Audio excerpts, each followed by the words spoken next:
Hello students, Bangla পাঠশালা চ্যানেলে তোমাদের সবাইকে স্বাগত। আজকে নবম শ্রেণীর ব্যাকরণ নির্মিত অংশ থেকে একটি বিষয় আলোচনা করব, তা হলো ভাব সম্প্রসারণ।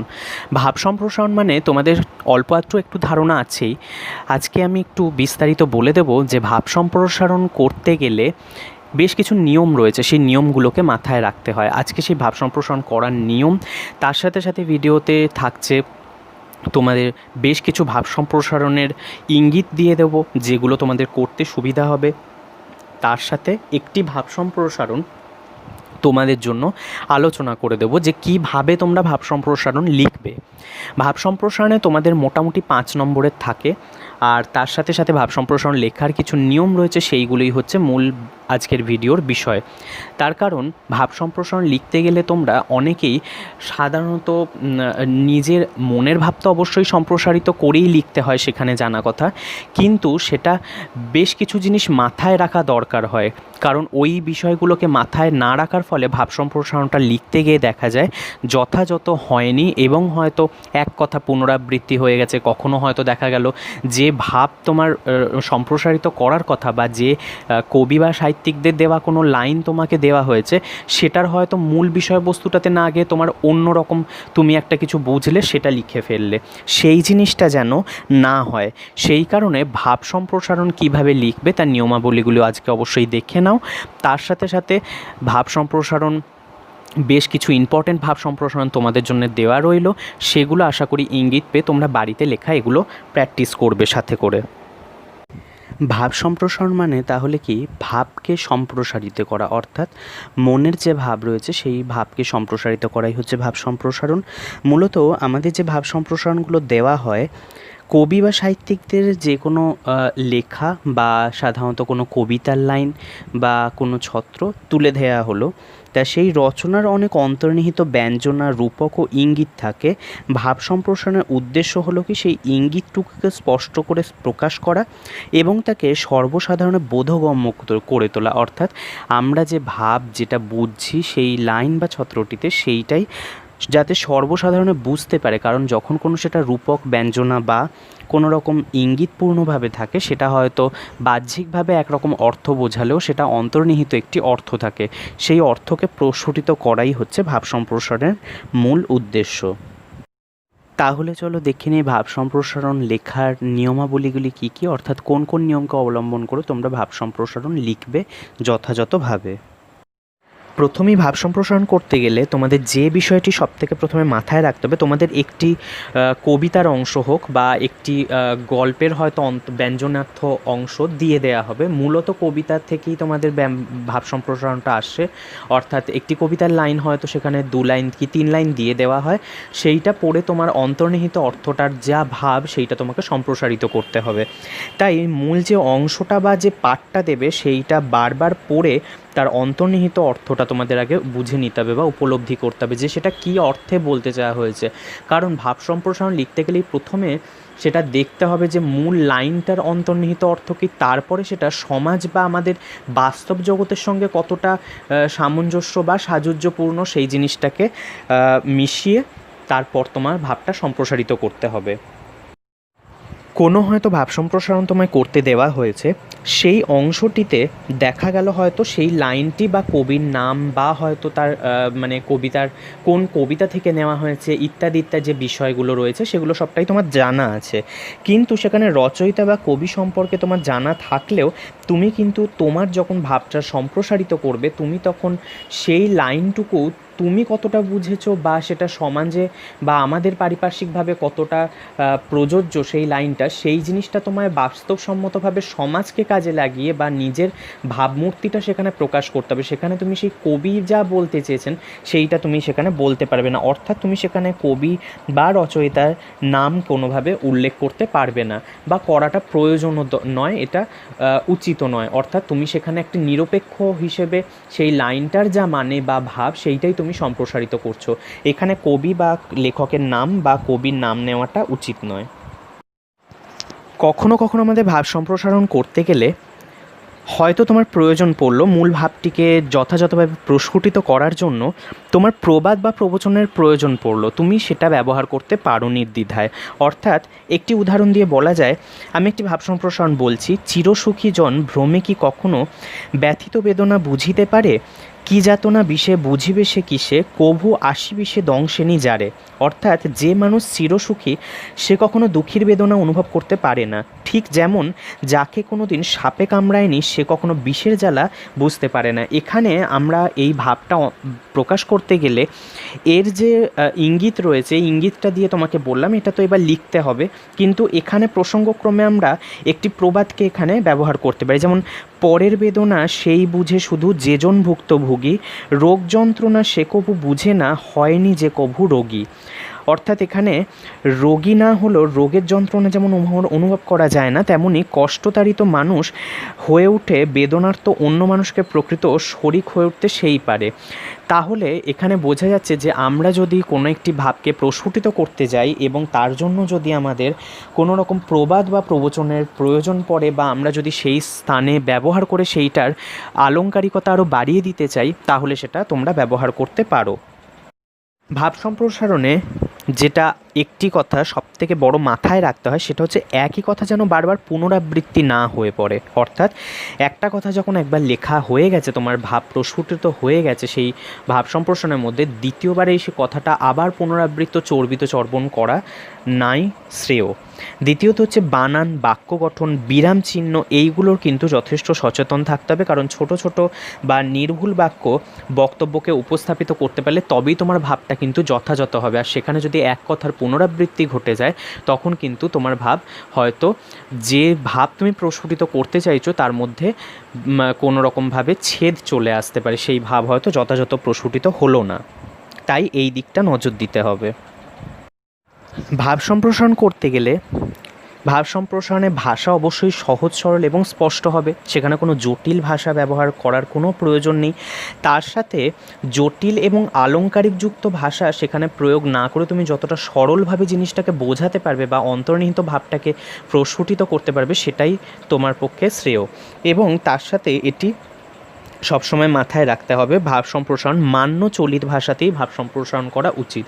তোমাকে হয়তো কোনো সাধু ভাষায় লেখা কবিতা দুটি ছত্র দেওয়া হয়েছে, তুমি সেখানে কিন্তু সাধু ভাষাতেই যে তোমাকে ওটা সম্প্রসারিত করতে হবে ভাবটা, তা কিন্তু নয়। সেখানে সাধু ভাষায় দেওয়া থাক বা চলিত ভাষায় দেওয়া থাক, মূল ভাবটা কিন্তু সবসময় মান্য চলিত ভাষাতেই সেটা সম্প্রসারিত করতে হবে। অর্থাৎ আমরা যে সাধারণ চলিত ভাষায় কথা বলি সেই ভাষাতেই আমরা এই ভাব সম্প্রসারণের ভাবটা লিখব। ভাব সম্প্রসারণে যেটা একটি ছাত্রছাত্রীদের মধ্যে একটি সমস্যা দেখা যায়, সেটা হচ্ছে তোমাকে হয়তো একটি লাইন দেওয়া হয়েছে তুলে, সেই লাইনটার তুমি একরকম মানে বুঝলে, সেটার হয়তো আরেক রকম অর্থ হতো। তখন কি হয়, মূল প্রসঙ্গ ছেড়ে দিয়ে তোমরা হয়তো অন্য প্রসঙ্গে সেখানে লেখা শুরু করো, সেইটা কিন্তু করা খুবই তোমাদের পক্ষে ক্ষতিকারক। কারণ তোমাকে একটি লাইন দেওয়া হয়েছে, সেটার একরকম অর্থ হয়, তুমি সেটা যদি না লাইনটা যথাযথ বুঝতে পারো, সেই জন্যই বারবার করে পড়ে নিতে হবে। এবং কখনোই কিন্তু প্রাসঙ্গিক বিষয় ছেড়ে অন্য বিষয়ে চলে যাওয়া যাবে না, সেই দিকে কিন্তু খেয়াল রাখতে হবে।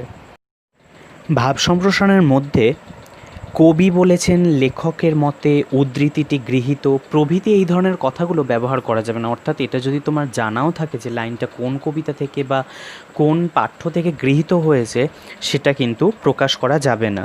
সেখানে তুমি তোমার লিখতে হবে সরাসরি এবং সম্পূর্ণ নিজের কথায়, তুমি সেখানে নিজে বিষয়টাতে যা বুঝবে সেইভাবেই লিখতে হবে। সেখানে কেউ বলেছে বা তার উদ্ধৃতি এখানে কবি বলেছেন বা হয়তো লেখকের মতে, এই ধরনের কথাগুলো বলে তুমি তোমার ভাবটা রাখলে তা কিন্তু করা যাবে না। অর্থাৎ আমরা যেমন সেটা প্রশ্নের ক্ষেত্রে লিখি, কিন্তু এখানে ভাব সম্প্রসারণে পুরোটাই কিন্তু আলাদা রকম। ভাব সম্প্রসারণ গঠনের দিক থেকে মূলত 5টি স্তরে ভাগ করা হয়ে থাকে, যেটা হচ্ছে মূল ভাব। তোমাকে একটা ভাব সম্প্রসারণ দেওয়া হচ্ছে, সেই ভাব সম্প্রসারণটার মধ্যে জেনারেলি একটা মূল ভাব থাকে, সেই ভাবটা প্রথমে 2-3 লাইনে লিখে দিতে হয়। মূল ভাবের বিস্তার একটা থাকে, রূপকের বিশ্লেষণ। অনেক সময় ভাব সম্প্রসারণে দেখা যায় যে হয়তো কোনো আকার ইঙ্গিত বা ব্যঞ্জনার্থে ভেতরে অন্তর্নিহিত একটি অর্থ রয়েছে, সেইটা রূপকের বিশ্লেষণ করতে হয়। এবং প্রাসঙ্গিক আলোচনা, তুমি হয়তো ভাব সম্প্রসারণটা সমাজে কীভাবে সেটা রিলেটেড রয়েছে, সেই রিলেটেড ব্যাপারটা দেখাতে গেলে তোমাকে সেখানে সমাজের সাথে জিনিসটাকে রিলেট করতে হবে, তার জন্য প্রাসঙ্গিক আলোচনাগুলো করতে হবে। এবং শেষে উপসংহারে সেটা কি অর্থে বলা হয়েছে সেটা লিখে দিয়ে সেটা শেষ করতে হবে। এইভাবে 5টা মূল বিষয়ে ভাগ করা হয় এবং ভাব সম্প্রসারণ এইভাবে 5টা পার্টে। প্যারা যখন করবে সে জেনারেলি 5টা পার্ট সবসময় হয় না, কারণ মূল ভাবের বিস্তার, রূপক বিশ্লেষণ আর প্রাসঙ্গিক আলোচনা এইগুলো মূলত একই সঙ্গেই হয়ে থাকে। কারণ কোনোটাই দেখলে মূল ভাবের যখন বিস্তার করছো তখন সেখানে রূপকের বিশ্লেষণ করতে গেলে মূল ভাবের সাথেই সেটা চলে আসবে। এবং প্রাসঙ্গিক আলোচনাও যেটা সেটাও তাই। মূলত 3টে ভাগ অবশ্যই করতে হয়। একটা হচ্ছে যখন তোমার ভাব সম্প্রসারণটা দেওয়া হয়েছে, সেই ভাব সম্প্রসারণের ওপরে যে অংশটা রয়েছে লাইনটি, সেইটার মূল যে ভাবটা সেটা ফার্স্টে লিখলে, তারপরে সেটার মর্মার্থটা বা রূপক অর্থে বা ব্যঞ্জনার্থে যেটা বলা হয়েছে তার অর্থটা লিখলে, এবং শেষে একটি উপসংহার দিলে। এইভাবে পুরোটা প্যারা করে লিখতে হবে। সমগ্র রচনার মধ্যে দিয়ে যেন সাহিত্যবোধের পরিচয় ফুটে ওঠে, অর্থাৎ এটা সাহিত্যের অঙ্গবিশেষ সেরকম। অর্থাৎ ব্যঞ্জনগর্ভ বা ইঙ্গিতধর্মী রচনা যেন আলোচনাধর্মী রূপে উপস্থিত না হয়, অর্থাৎ শুধুমাত্র সেখানে আলোচনা করা হচ্ছে। অর্থাৎ একটা ব্যঞ্জনগর্ভ বা ইঙ্গিতপূর্ণ কোনো রচনা দেওয়া হয়েছে যার একটা অন্তর্নিহিত মানে রয়েছে, সেটা যেন তার মধ্যে সাহিত্যের দিকটা যেন ফুটে ওঠে, সেটা যেন শুধু স্বাভাবিকভাবে আলোচনা করে গেলাম সেটা যেন না হয়, সেইটা লক্ষ্য রাখতে হবে।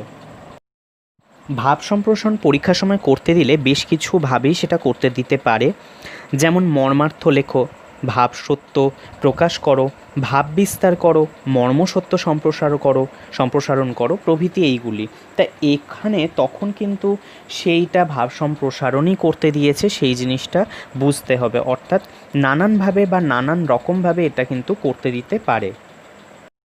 এরপরে সর্বশেষ যেটা বলা সেটা হচ্ছে পরিমিতি বোধ থাকতে হবে। অর্থাৎ যতটা ইচ্ছা সম্ভব লিখলাম তা কিন্তু নয়, এখানে একটি নির্দিষ্ট শব্দসীমার মধ্যে রাখাটাই শ্রেয়। সেখানে 150 থেকে 200 শব্দের মধ্যে তোমরা ভাব সম্প্রসারণ করতে পারো, তার বেশি করাটা ভালো হবে না। সেখানে যতটা প্রয়োজন ততটাই করবে। কোনোটা হয়তো একটু ছোট হতে পারে, কোনোটা হয়তো একটু বড় হতে পারে, কিন্তু মোটামুটি বোর্ডের নির্দেশ অনুযায়ী তোমাদের নম্বর যেরকম রয়েছে তাতে 150 শব্দ থেকে 200 শব্দের মধ্যে রাখারই চেষ্টা করবে। এতক্ষণ তাহলে দেখে নিলে কোন কোন বিষয়গুলিকে কেন্দ্র করে বা নিয়মাবলীগুলি মাথায় রাখতে হবে তোমাদের ভাব সম্প্রসারণ লেখার ক্ষেত্রে। এইবার তোমাদের একটি ভাব সম্প্রসারণ আমি তোমাদের কাছে তুলে ধরবো যে কীভাবে তোমরা সেই জিনিসটাকে লিখবে বা লিখতে পারো।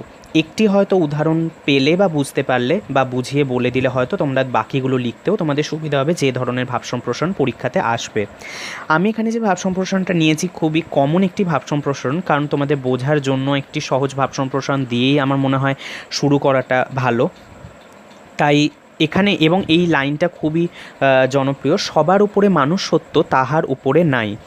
এখানে যখন ভাব সম্প্রসারণ করবে প্রথমেই বুঝতে পারছো যে এখানে সবার ওপরে মানুষ সত্য বলে মানুষকে শ্রেষ্ঠ হিসেবে, জীব হিসেবে বোঝানো হচ্ছে, তার ওপরে নাই। কীভাবে সম্প্রসারিত করবে, প্রথমেই এটার সাধারণ যে একদম অর্থটা বা মূল ভাবটা সেটা ফার্স্টে লিখে নেবে। অর্থাৎ এই বিশ্ব চরাচরে আজ মানুষের সন্দেহাতীত শ্রেষ্ঠত্ব, অর্থাৎ সেখানে মানুষ যে শ্রেষ্ঠ সেটাই। মানুষই আজ বিশ্ব সভ্যতার ধারক ও বাহক, তার বুদ্ধি ও তার মেধা, তার কৌশল, তার আন্তরিক কর্মকুশলতাকে অতিক্রম করতে পারে এমন প্রাণী জীবকুলে আর নেই। এটা হচ্ছে তোমার মূল ভাব। সেই জন্যই এখানে বলা হয়েছে যে সবার উপরে মানুষ সত্য তাহার উপরে নাই। নেক্সট প্যারায় তুমি এবার সেটা সমাজ বা আমাদের বাকি এই যে পরিবেশ, এটাকে দিয়ে বাক্যটা কি অর্থে প্রযোজ্য করা হয়েছে বা রিলেট করা হয়েছে সেইটা তোমার মূল ভাবটায় যেতে হবে। মানুষ এই শ্রেষ্ঠত্বকে বহন করার দায় মানুষেরই। আমরা জানি মানুষের শ্রেষ্ঠত্ব তার বুদ্ধির প্রখরচে এবং তার হৃদয়ের মোহনীয়তায়।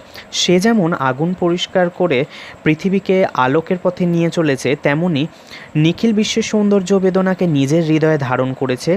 এই একই সঙ্গে কখনো কখনো কুমতি এসে সেই শ্রেষ্ঠ মানুষকেও করে তোলে সভ্যতার পরিপন্থী। কারণ হচ্ছে কি, অনেক সময় আমরা দেখি যে মানুষ এই পরিবেশ ধ্বংসের লীলায় মেতে ওঠে, শক্তিশালী বিস্ফোরকের আঘাতে ধ্বংস করতে চায় নিজেরাই সহোদরকে, অর্থাৎ নিজে হানাহানি বিদ্বেষ, নিজে একটা দেশের প্রতি যে বিদ্বেষ প্রদর্শন, এগুলোর কথাই বলা হয়েছে। শ্রেণী বৈষম্য ও বিদ্বেষের পাঁকে জড়িয়ে পড়ে মানুষকেই আঘাত করে বসে, কখনো কখনো নিজের ক্ষুদ্র স্বার্থে প্রকৃতিকে কলুষিত দূষিত করে তোলে।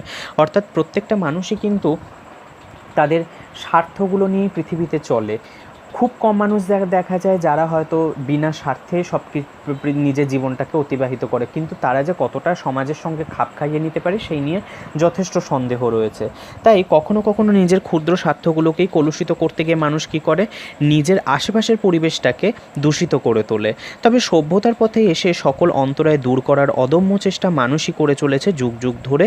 সেই দিয়েছে প্রকৃতির সকল ক্ষুদ্রাতি ক্ষুদ্র জীবকে প্রাণের মর্যাদা। অর্থাৎ আজকে মানুষ যদি সব কিছু বিনষ্ট করে দিত, তাহলে হয়তো পৃথিবীতে ক্ষুদ্রাতি ক্ষুদ্র জীবের অস্তিত্বই থাকতো না। সভ্যতা সাম্যের জয়গান মানুষের কণ্ঠেই ধ্বনিত হয়েছে। সবাইকে নিয়ে চলার মন্ত্রে মানুষ আজ উদ্বুদ্ধ, অর্থাৎ মানুষ আজকে জানে যে সে শ্রেষ্ঠ জীব, তাকে এই পরিবেশ রক্ষা করতে হবে। এবং আমরাও মানুষ হিসেবে আমাদের এটা খুব বড় দায়বদ্ধতা যে আমরা যে পরিবেশটাতে থাকি, আমরা যে সমাজে থাকি, সেটা রক্ষাকর্তা কিন্তু আমরাই। তাই আমাদেরকেই এই পরিবেশের রক্ষা করতে হবে, আমাদের সমাজকে ভালোবাসতে হবে। হিংসা, দেশ, হানাহানি, মারামারি, মানুষের সঙ্গে মানুষের ভেদাভেদ, কে এগিয়ে গেল কে পিছিয়ে পড়লো, এই নিয়ে যত ভাববো তত কী হবে, একটি মানুষ আরেকটা মানুষকে দমিয়ে ওপরে ওঠার চেষ্টা করতে গিয়েই সমাজকে বিধ্বস্ত করে তুলবে। তাই এই শক্তিতেই স্বতন্ত্র চিহ্ন ও সকলের শীর্ষে তার স্থান, এটা বরাবর হয়ে এসছে এবং সেই নিয়ে মানুষ আজও শ্রেষ্ঠত্বের দাবি রাখতে পারে।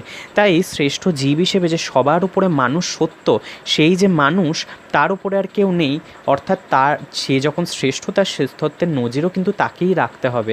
তার জন্য মানুষকে সেখানে নিজের শ্রেষ্ঠত্ব বজায় রাখতে গেলে তাকে সমাজের জীব হিসেবে যতটুকুনি সমাজকে ভালোবাসা উচিত বা আপন করে নেওয়া উচিত, সেই রকম করতে হবে। তাহলে এখানে বোঝা গেল যে প্রথমে আমি দুটো লাইনের যে মূল অর্থটা সেটা ফার্স্টে লিখে নেব, তারপরে মূল মর্মার্থতে যাব, দিয়ে শেষে 2 লাইন একটা উপসংহার লিখে দেব। এইভাবেই তোমাদের মূল ভাব সম্প্রসারণটাকে লিখতে হবে 2 কি 3টে প্যারাতে। এবার তোমাদের ভাব সম্প্রসারণের বেশ কিছু ইম্পর্টেন্ট বলতে পারো, বা হয়তো খুব পপুলার বেশ কিছু ভাব সম্প্রসারণ রয়েছে যেগুলো তোমাদের পরীক্ষাতে বেশিরভাগ ক্ষেত্রে দিয়ে থাকে। তা আমি এই ভাব সম্প্রসারণগুলো তোমাদের একটু হিন্টস দিয়ে দিচ্ছি বা একটু ছোট্ট করে বলে দিচ্ছি, যেগুলো তোমরা বাড়িতে করতে পারো। প্রথমেই দেখো, ক্ষুধার রাজ্যে পৃথিবী গদ্যময়, পূর্ণিমার চাঁদ যেন ঝলসানো রুটি। অর্থাৎ ক্ষুধার্ত মানুষ যারা, সেই ক্ষুধার রাজ্যে পৃথিবী গদ্যময়, অর্থাৎ ক্ষুধার্ত মানুষের আগে প্রয়োজন কিন্তু খাদ্য। সেখানে পৃথিবী যে গদ্যময় বা পৃথিবীর যে সৌন্দর্যময়, সেটা কাব্যের ক্ষেত্রে বা আমরা লেখার ক্ষেত্রে যে গদ্যময়তাকে কাজে লাগিয়ে লিখি পৃথিবীর সেই দিকটাকে কিন্তু এখানে প্রাধান্য না দিয়ে সেখানে দেখতে হবে যে ক্ষুধিত মানুষদের কাছে প্রথম প্রয়োজন কিন্তু তাদের কাছে খাদ্য। পূর্ণিমার চাঁদ যেন ঝলসানো রুটি, অর্থাৎ এখানে যারা পৃথিবী গদ্যময় তারা হয়তো পূর্ণিমার চাঁদ দেখে খুব ভালো ভালো কবি বা কবিতা বা সেখানে লেখা লিখবেন, কিন্তু যারা আজকে ক্ষুধার্ত তাদের কাছে কিন্তু ঝলসানো রুটিটা, মানে সেই চাঁদটা যেন তাদের কাছে ঝলসানো রুটির মতো, অর্থাৎ তাদের কাছে সৌন্দর্য সাধনা অর্থহীন, তাদের কাছে খাদ্যটাই সবথেকে আগে প্রয়োজন। এটা একটা গেল। দ্বিতীয়ত হচ্ছে, পুষ্প আপনার জন্য ফোটে না, পরের জন্য তোমার হৃদয় কুসুমকে প্রস্ফুটিত করিও। অর্থাৎ আত্মকেন্দ্রিকতা নয় বা স্বার্থপরতা নয়। ফুল তো গাছে যখন ফোটে সে কি নিজের সৌন্দর্যের জন্য ফোটে? সেই ফুল কিন্তু দেবতার পায়ে নিবেদন করা হয়। অর্থাৎ জীবনের সার্থকতা হলো সকলের জন্য ভালোবাসা বা মঙ্গল কামনার্থেই। তুমি যদি নিজের জীবনের কথা না ভেবে বা নিজের স্বার্থটাকেই শুধু না দেখে পরিবেশ, সমাজ, তোমার আশেপাশের মানুষজনকে ভালোবাসতে পারো, নিজেকে তাদের জন্য ডেডিকেট করো, তাহলে কিন্তু সেখানেই তোমার সার্থকতা। পরের স্লাইডে দেখো, অন্যায় যে করে আর অন্যায় যে সহে, তব ঘৃণা যেন তারে তৃণ সমদহে। অর্থাৎ আমাদের সমাজে অন্যায় তো হয়, এই অন্যায় হওয়ার পেছনে অন্যায় তো করছে যে সে অবশ্যই অপরাধী, কিন্তু সেই অন্যায়টাকে দেখে যখন সে অন্যায়টাকে সহ্য করে নেয় অনেকে, তার প্রতিবাদ করে না, সে কিন্তু দ্বিগুণ অন্যায় সহ্য করছে বলে সে আমাদের কাছে সবথেকে বড় অপরাধী। কারণ হচ্ছে কি, সমাজে যখন অন্যায়টা হতে দেখছে সে কিন্তু অন্যায় হওয়ার প্রবণতাটাকে আরও দ্বিগুণ বাড়িয়ে দিচ্ছে। তাই সেই সময় তার অবশ্যই উচিত সেই অন্যায়টাকে প্রতিরোধ করা বা সেখান থেকে প্রতিরোধ করে সেই জিনিসটাকে আটকানো। তাই এখানে দুজনাই যেন আমাদের কাছে ঘৃণ্য। তাই অন্যায় যে করে আর অন্যায় যে সহে, তব ঘৃণা যেন তারে তৃণসম দহে। নেক্সটটায় দেখো, স্বার্থমগ্ন যেজন বিমুখ বৃহৎ জগৎ হতে সে কখনো শেখেনি বাঁচিতে। অর্থাৎ সকলকে নিয়ে বাঁচার মধ্যেই আমাদের আনন্দ। আত্মকেন্দ্রিকতা, কোপমণ্ডুকতা, অর্থাৎ আমাদের এই যে সুখের জন্য নিজেদের জন্য স্বার্থ হই নিজেকে সাধারণ জগৎ জীবন থেকে গুটিয়ে রাখবো, সে কখনোই কিন্তু বৃহৎ জগতে বাঁচতে পারবে না। কারণ হচ্ছে এ জীবন কখনোই সেটা কাম্য নয়। কারণ হচ্ছে বৃহৎ জগতে প্রত্যেকটা মানুষকে আপন করে নেওয়ার মধ্যেই কিন্তু বাঁচার রসদ। তাই সেখানে স্বার্থমগ্ন হয়ে নিজের কথা নিজে ভাবলে কিন্তু তার সমাজ, তার পরিবেশ, তার আশেপাশের গণ্ডিটা, তার সারাউন্ডিং যা যা রয়েছে সেটা খুব সংক্ষিপ্ত হয়ে যায় এবং খুব ছোট হয়ে যায়, যেটা দিয়ে একটা মানুষ কিন্তু দীর্ঘ জীবন বাঁচতে পারে না। আর লাস্ট স্লাইডে দেখো, চোর দোষী বটে কিন্তু কৃপণধ্বনি তদাপেক্ষায় শতগুণ দোষী। অর্থাৎ চোর তো চুরি করে, সে তো দোষী আমাদের কাছে, যদিও সে চুরি করতে কিন্তু বাধ্য হয়। কারণ কি? আমাদের সমাজের জন্য। কারণ যাদের হাতে প্রচুর সম্পদের পাহাড় রয়েছে তারাই কিন্তু মূলত দোষী। তারা একটা জায়গায় প্রচুর পরিমাণে ধন সম্পদকে রেখে দিয়ে, অর্থাৎ কৃপণ যারা ধনী হয় তারা পরিমিত ধন সম্পদ সঞ্চয় করার ফলে দেশের যে সংখ্যাধিক্য মানুষ দারিদ্রতার কারণ হয়ে দাঁড়ায়। আর তখনই এই দারিদ্রতাই মানুষকে কিন্তু এই চৌর্যবৃত্তি বা চুরি করতে বাধ্য করে বা সেই পথে ঠেলে দেয়। তাই সেখানে কৃপণ ধনীও যথার্থ কিন্তু শাস্তিযোগ্য, শুধু কিন্তু চোর শাস্তিযোগ্য নয়। এবং পরেরটাতে দেখো, ভালো মন্দ সুখ দুঃখ অন্ধকার আলো মনে হয় সব নিয়ে এ ধরনই ভালো। অর্থাৎ তুমি ভালো মন্দ, তারপর হচ্ছে সুখ দুঃখ, অন্ধকার আলো, এখানে প্রত্যেকটাই কিন্তু অপোজিটগুলো দেওয়া হয়েছে। খেয়াল করে দেখো, পৃথিবীতে আমরা প্রত্যেকটা মানুষই সুখ, তারপরে ভালো, আলো, ভালো জিনিসগুলো নিতে অবশ্যই চাই সব সময়ের জন্যই। কিন্তু মন্দ, দুঃখ, অন্ধকার এগুলোই বা কে নিতে চায় সবসময়? কিন্তু এটা মাথায় রাখতে হবে যে সব নিয়ে ধরনই ভালো। আমি যে শুধুমাত্র ভালোগুলোই নেব, খারাপগুলো নেব না, তা কিন্তু নয়। অর্থাৎ পৃথিবীতে যথার্থ সুখী হতে গেলে বা পৃথিবীর প্রত্যেকটা বিষয়কে আপন করে নিতে গেলে আমাদের কিন্তু প্রত্যেকটা ভালোর বিপরীত অবস্থাগুলোকেও কিন্তু মেনে নিতে হবে নির্দ্বিধায়। তখনই কিন্তু আমরা ভালো থাকতে পারবো। তাহলে এই 6টাই তোমাদের ভাব সম্প্রসারণ ইঙ্গিত রইল তোমাদের জন্য। এগুলো দিয়ে তোমরা আশা করি লিখতে পারবে। তোমরা নিয়মগুলো দেখলে আশা করি তোমাদের উপকার হবে যে ভাব সম্প্রসারণ তোমরা কীভাবে লিখবে সেই নিয়মগুলোকে দেখে বা ফলো করে। আজকে এতটুকুই তোমাদের জন্য রইল। যারা নতুন দেখছো চ্যানেলটাকে অবশ্যই সাবস্ক্রাইব করো, আমি আরও উৎসাহ পাবো 9 to 12 স্টুডেন্টদের জন্য। এবং এছাড়াও আশা করি তোমাদের কিছু কিছু ক্ষেত্রে ইংলিশ মিডিয়ামের স্টুডেন্টদেরও অবশ্যই ব্যাকরণ অংশগুলো দরকার হয়। তোমরাও আশা করি দেখলে তোমাদেরও উপকার হবে। আর লাইক কমেন্ট শেয়ার করতে ভুলো না। এভাবেই পাশে থেকো। আজকে তাহলে এতটুকুই। Thank you.